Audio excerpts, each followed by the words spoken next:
In this video, we're comparing Google Opal and n8n to see which automation tool is truly better in 2025. Google Opal is Google's new AI-powered automation platform that lets you create workflows just by describing what you want in plain English.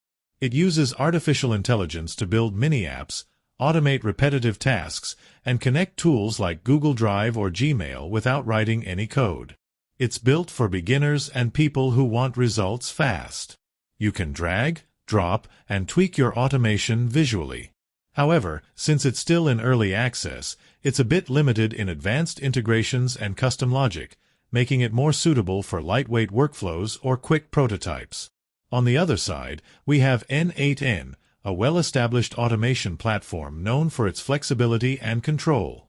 With n8n, you can connect hundreds of apps, run custom code, and even self-host your workflows for complete data privacy. It's perfect for developers, freelancers, or content creators who want to automate complex tasks like uploading videos, managing files, or syncing data across platforms. It takes longer to learn but pays off with endless customization. In short, Opal is simple and fast, while n8n is powerful and deep. You can explore both at their official websites. If this helped, drop a like, subscribe, and see you in the next one.